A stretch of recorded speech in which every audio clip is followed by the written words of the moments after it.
आज इस वीडियो के माध्यम से हम लोग संधि पे चर्चा करेंगे। देखिए संधि क्या है। जो दो वर्णों का योग होता है, दो वर्णों के मेल को संधि कहते हैं। दो वर्ण जैसे आपका देव धन असुर हुआ, तो ये दो वर्ण आपस में मिले हुए हैं, देव प्लस असुर, देव धन असुर, तो हो गया देवासुर।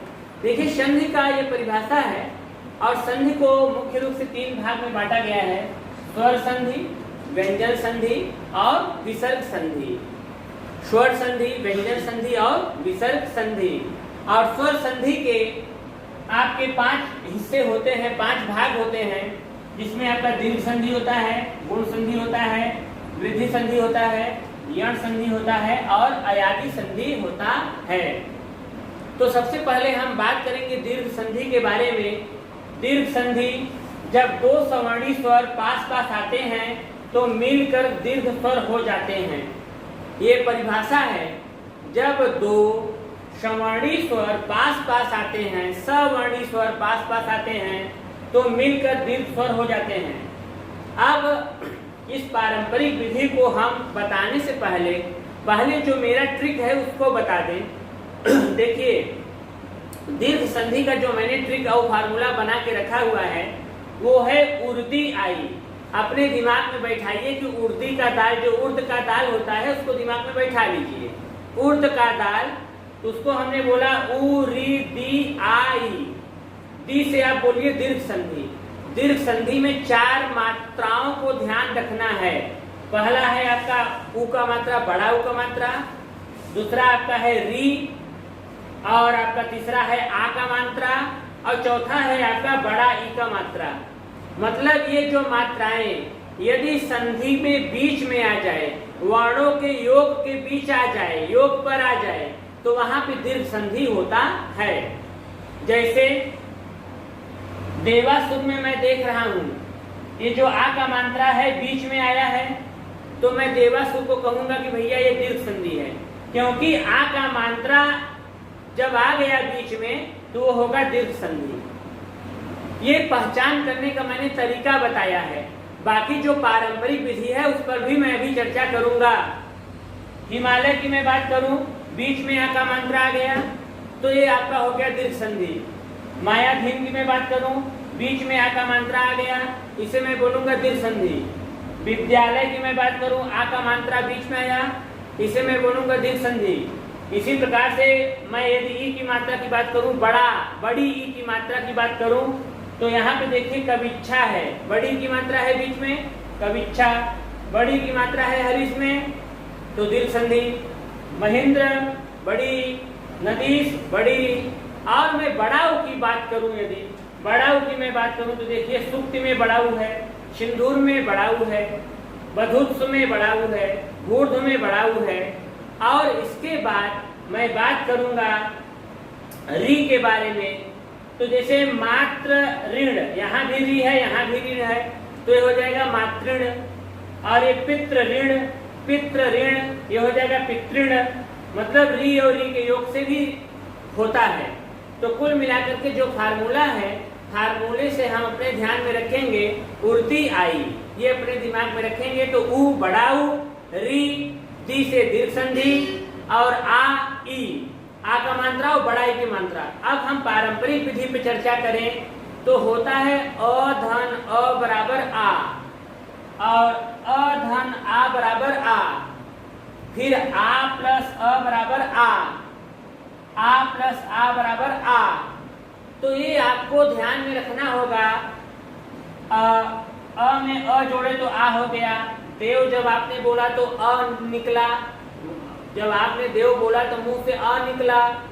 अ और असुर में अ हो गया आ, देवासुर हो गया। अ प्लस आ बराबर आ, तो हिम धन आलय, हिमालय हो गया। आ प्लस अ बराबर आ, माया अधीन, माया अधीन। आ और अ से आ हो गया। और आ प्लस आ, विद्या आलय, आ हो गया, विद्यालय हो गया। इसी प्रकार से आप देखिए यहाँ पे पारंपरिक विधि में बता रहा हूँ। ई प्लस ई बराबर ई, बड़ी ई, कवि इच्छा, यहाँ भी ई है, यहाँ भी ई है, तो बड़ी इच्छा हो गई कविच्छा। ई प्लस बड़ी बराबर बड़ी ई, हरि प्लस ईस हरीश, बड़ा ई और छोटा ई बड़ी, मही धन इंद्र महेंद्र, बड़ी बड़ी बड़ी, बोले तो नदी और ईश, नदी और ईश जोड़ेंगे तो नदीश। और यहाँ भी हम समझ सकते हैं ऊ और ऊ, बड़ा ऊ, सु और उक्ति सुक्ति, सिंधु और ऊ और बड़ा ऊ, सिंधु और उर्मी सिंधुर्मी, बड़ा ऊ और छोटा ऊ जोड़ेंगे तो बड़ा ऊ, वधु उत्सव वधुत्सव। इस प्रकार से हमारा दीर्घ संधि समाप्त हुआ। अब मैं देखिए, जब गुण संधि की हम बात करें तो गुण संधि बेहद आसान है। इसमें केवल मुझे ए का मात्रा, ओ का मात्रा और रेफ र, जिसे उड़ंतुआ र हम लोग कहते हैं, पर ध्यान देना होता है। इसमें केवल 3 मात्राएं होती हैं और इसके लिए मैंने जो फार्मूला बनाया है वो है अरे ओए गुंडे। अरे ओए गुंडे, गुंडे से अपने दिमाग में रखिए गुण, और ए का मात्रा है, ओ का मात्रा है, और अर जैसे महरसी देवारसी अर आ रहा है ना, तो इसे हम रेफ र बोलते हैं। इसका नाम है रेफ र। अ में जब ई जोड़ते हैं तो ए होगा, अ में जब बड़ी ई जोड़ते हैं तो ए होगा, आ में जब ई जोड़ते हैं तो ए होता है, आ में जब बड़ी ई जोड़ते हैं तो ए होता है। तो ये ए के 4 शर्तें हैं, अ धन ई बराबर ए, आ धन ई बराबर ए, और आ धन ई बराबर ए, और अ धन ई बराबर ए। कुल मिला करके जैसे देखिए स्व इच्छा, अ ई, स्वेच्छा, मैंने मात्रा को लाल कलर से बना दिया है जैसे कि आप लोग समझ जाएं कि जहां ए का मात्रा दिखे वो है गुण संधि। मैंने मात्रा को ओ लाल रंग से बना दिया है, देखिए ओ का मात्रा सब लाल रंग से मैंने बना दिया। जहां ओ का मात्रा आपको बीच में दिखे गुण संधि। और यहाँ पे आप देवर्षि और महर्षि देख रहे हो, इसमें भी मैंने लाल रंग का प्रयोग कर दिया रेफ र बनाने में, तो ये भी आपका है गुण संधि। तो इस तरह से हम गुण संधि को आसानी से समझ सकते हैं, इसमें कोई दिक्कत नहीं है। जैसे आप देखिए अंत्य है उदय, अंत्य और उदय, तो अ यहाँ है और उ यहाँ है, तो अ और उ के मेल से ओ बना अंत्योदय। अ और बड़ी उ के मेल से ओ बनेगा समुद्र, और उर्मी समुद्रोर्मी। यथा आ और उचित, तो आ और उ के मेल से बना ओ। तो अब जैसे कुछ लोग सोचते हैं कि मैं इतने कैसे टर्म्स को याद करूंगा, कैसे इसको कैसे ध्यान रखूंगा, ये कुछ नहीं ध्यान रखना है, ये अपने आप आ जाएगा। केवल आप अपने दिमाग में बस इतना रख लीजिए, ए का मात्रा, ओ का मात्रा और रेफ र जहां होगा उसे आप कहोगे अरे ओए गुंडे। अरे ओए गुंडे में आपका ओ का मात्रा है, ए का मात्रा है, गुंडे से गुण संधि हो गया, और आपका ये रेफ। वृद्धि संधि के बारे में पहले हमने दीर्घ संधि पे चर्चा किया, फिर गुण संधि पे चर्चा किया। अब वृद्धि संधि की मैं बात करूं तो वृद्धि संधि बेहद ही आसान है। इसका भी ट्रिक मैंने बताया आपको कि वृद्ध औरत ऐनक पहने। जो वृद्ध औरत होती हैं वो ऐनक पहनती हैं, चश्मा पहनती हैं, उसी से उनको दिखाई देता है। तो देखिए यहाँ पे लिखा है वृद्ध औरत ऐनक पहने, औ का मात्रा और अय का मात्रा। जहाँ पे आप औ का मात्रा और अय का मात्रा देखें उसे सीधा सीधा आप बोल दीजिए वृद्धि संधि। जहाँ आप औ का मात्रा और अय का मात्रा देखें उसे सीधा सीधा बोल दीजिए वृद्धि संधि।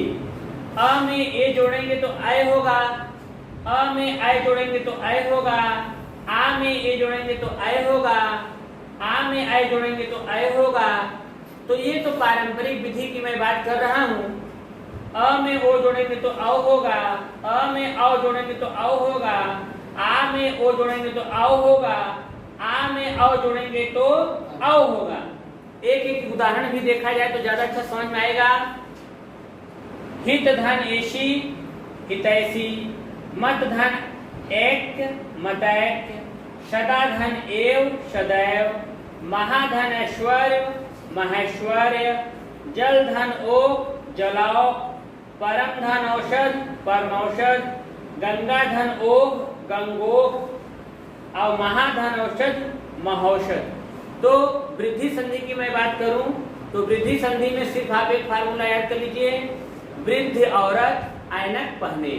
इसमें आप देखोगे कि अ का मात्रा और अ का मात्रा का ध्यान दिया बेहद आसान है। इसमें हम कहेंगे ई उ ऊ, ई उ ऊ। ई के साथ कोई भिन्न स्वर है तो उसका बनेगा य, और उ के साथ कोई भिन्न स्वर है तो उसका बनेगा व, और री के साथ कोई भिन्न स्वर है तो उसका बनेगा र।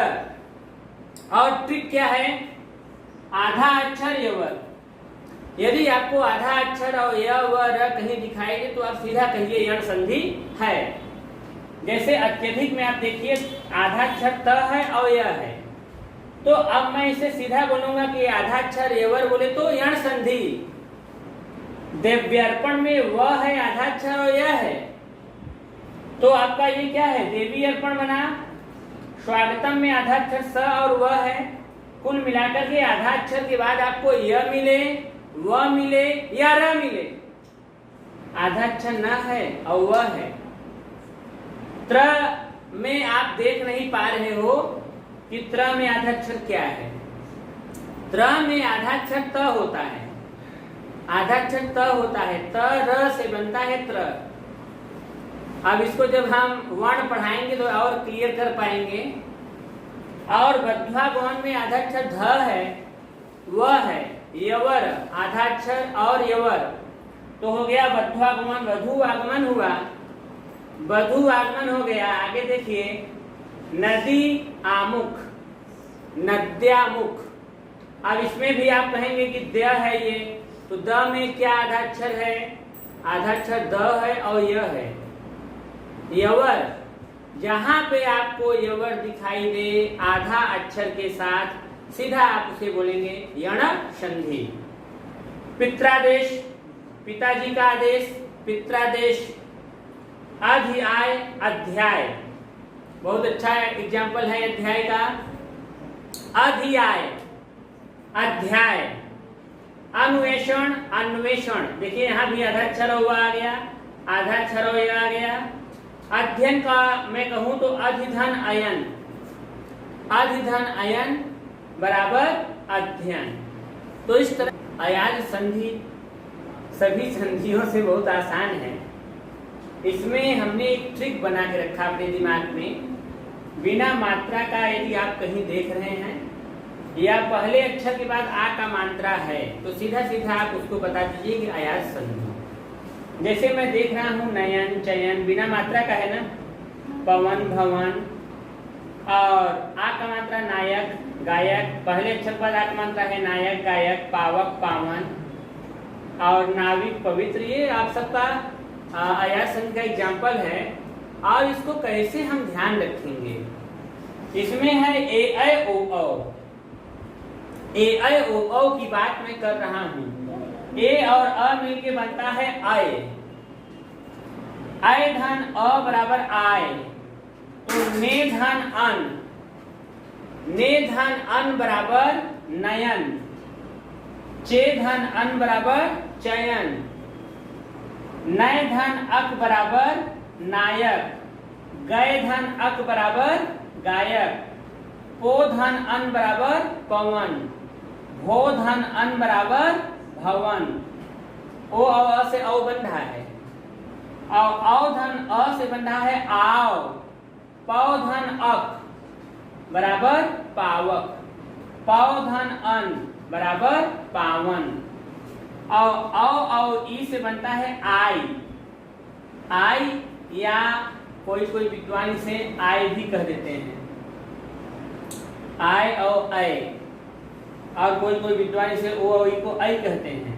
तो औ और ई, औ और ई से होगा नाविक, ई के मात्रा मान चलिए आई, आ और ई मिला दिए हैं, औ और ई से बना आई, तो बनाए हैं आ और ई बना दिए हैं, तो हो गया आ। देखिए आ और ई बना दिए हैं, जो बनाए हैं वही लिखे हैं, आ और ई बनाए हैं।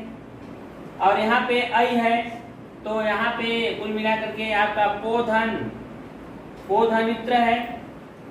ओ और ई से ऐ हुआ, तो पोधन इत्र से होगा पवित्र। और इसी प्रकार से आप देखेंगे श्रोधन अन से हो जाएगा श्रवण। ये श्रोधन अन से हो जाएगा। संधि का दूसरा पार्ट होता है। व्यंजन संधि को पहचानना बहुत ही आसान है। इसमें आधा अक्षर आपको मिलेगा और कोई भी व्यंजन मिलेगा। व्यंजन बोले तो क से लेकर के ज्ञ तक, लेकिन य व र को छोड़ करके। यदि य व र आ जाएगा तब तो वो आपका हो जाएगा यण संधि। तो यही य व र हमको छोड़ना होता है। जैसे जगन्नाथ देखिए, जगन्नाथ में आप देख लीजिए आधा अक्षर ना है और ना है, तो ये आपका हो गया जगन्नाथ को बोलेंगे, विच्छेद करेंगे तो बोलेंगे जगत नाथ। सज्जन देखिए, सज्जन में आपका सत जन है, यहाँ भी देख लीजिए आधा अक्षर ज है और ज है। तो आधा अक्षर के साथ यदि कोई व्यंजन आए, आधा अक्षर के साथ यदि कोई व्यंजन आए तो वो होगा व्यंजन संधि, इसीलिए इसका नाम व्यंजन संधि ही पड़ा। और आधा अक्षर के बाद यदि यवर आता है तो वो हो जाता है यण संधि। अभी आपने पढ़ा दिग्धनंबर दिगंबर, तो यहाँ देख लीजिए आधा अक्षर म है और ब है, तो दिगंबर हो गया। और दिग्धनगज दिग्गज, दिग्धनगज दिग्गज हो गया। उत्धन मूलन, बहुत देर एग्जाम में आता है, उत्धन मूलन उन्मूलन। और समधन तोष संतोष। और सतधन भावना सद्भावना, इसमें आधा अक्षर भ है और द है। उस तरह से आपका व्यंजन संधि हुआ। देखिए व्यंजन संधि को जब हम टेट और सीटेट स्तर तक समझेंगे तो बस इतने में मेरा काम हो जाएगा। अदरवाइज इसमें और सारे नियम हैं जो कि और डीपली अध्ययन करने पर हम लोगों का ज्ञान। विसर्ग संधि की पहचान जो है बहुत ही सिंपल है। इसमें यही जो आपका जो विसर्ग है जिसे हम दो गुंदी कह रहे हैं, इसे आप जहां देखें सीधा बोल दीजिए कि ये विसर्ग संधि है। वहां पे योग के स्थान पे, जोड़ के स्थान पे, मेल के स्थान पे, दो वर्णों के मेल के स्थान पे जहां पे आपको विसर्ग दिखाई दे। देखिए इसमें बता रहे हैं विसर्ग का स्वर या व्यंजन के साथ मेल होने पर जो परिवर्तन होता है उसे विसर्ग संधि कहते हैं। स्वर या व्यंजन के साथ जब विसर्ग जुड़ता है, ये जो आपका विसर्ग चिन्ह है स्वर या व्यंजन के साथ जब जुड़ेगा वही विसर्ग होगा। जैसे निह धन चय निश्चय, दूह धन चरित दुष्चरित्र, निह धन छल निश्चल, निह धन तार निस्तार, मन और विसर्ग बल मनोबल, मनः धन बल मनोबल। और इसके बहुत सारे एग्जाम्पल हैं और इसके बहुत सारे नियम भी हैं, लेकिन जो हमारा यूपी टेट और सी टेट के स्तर का एग्जाम्पल है इतने में कवर हो जाएगा। बाकी तो और इसके नियम